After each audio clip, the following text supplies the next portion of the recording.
Saturday, 9 a.m., cars packed, coffee's cold, kids' uniform on, and then one parent texts, "Can't make it." The whole morning blows up. Could a single piece of paper have saved that plan? Quick question.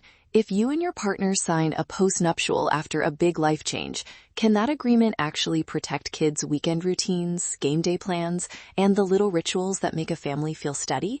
Or is that wishful thinking?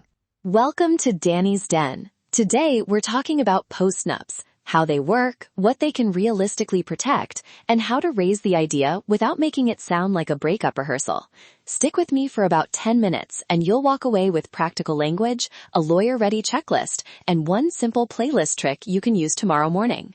Picture this. The household manual you wrote when you first moved in used to work. Then someone got promoted. A kid joined a travel team. Schedule split, and the old rules don't fit anymore. A postnuptial is basically an update to that manual.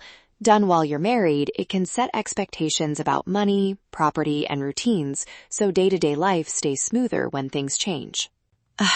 I know the word postnup flags worry. It sounds clinical, but think about the fights it can prevent. Arguments over who pays for the coach, who drives to practice, or whether a weekend plan gets canceled at the last minute. Important reality check, and this part surprises people.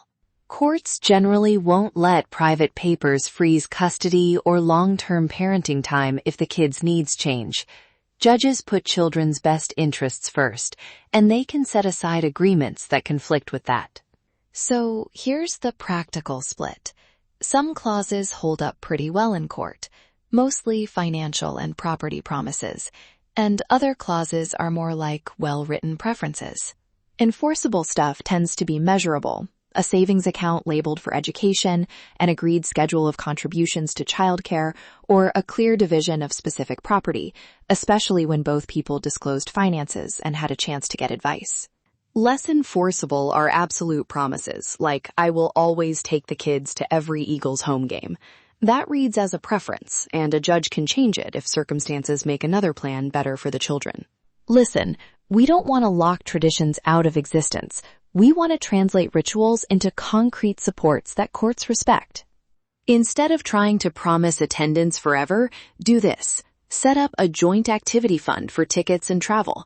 Agree who pays transportation costs on designated weekends, and add a neutral dispute resolution step like mediation if parents disagree during a season. Concrete sample. Maintain a joint recreation account with X dollars annually for children's extracurricular events. Parents will provide an attendance schedule 30 days in advance. Disputes go to mediation. That keeps the routine without pretending to lock custody. Curious. Another strong move is earmarked savings, a 529 or tuition account with a documented contribution schedule. That's measurable, and courts tend to respect it because it's clear and directly benefits the kids. But what if one parent refuses to pay? Short answer, that's the friction moment that derails families. Long answer, include a dispute process, mediation or arbitration, so you don't jump straight into a courtroom fight. A mediation step keeps things private, cheaper, and usually faster, and it preserves whatever traditions you were trying to protect in the first place. Okay, language for starting the conversation. Lead with values, not suspicion. Try, "I love our life, and I want our kids to keep their routines no matter what. Can we talk about a short agreement to protect schedules and school costs?" If your partner tenses up, validate it. "I get it. This feels intense. I'm not planning for failure. I'm trying to make life simpler for the kids." Then suggest a neutral step. Meet an attorney for a consult, or read a short checklist together. Here's a lawyer-ready checklist, short and speakable. Full financial disclosure. Purpose of each clause. What problem it solves. A timeline for contributions to child-focused accounts. A mediation or arbitration step for parenting disputes. And confirmation that each person had time to talk to their own lawyer. Now let's ground this in sports and small rituals. Say one parent takes the kids to Eagles games and the other covers weekday lessons. Don't try to freeze those roles. Document the logistics. ticket payments, who handles parking and snacks, a rotation if work changes, and a 14-day notice to confirm attendance. For Yankees road trips, put travel costs and ticket splits in writing. Add a fallback. If someone cancels late, they cover resale fees or add to the activity fund. Practical solutions keep traditions alive. And the playlist? It sounds silly, but it's powerful. Pick one song that signals family time. Keep a shared playlist or alternate who controls the music on the drive. Music becomes a cue kids recognize as comfort. Quick recap in plain terms.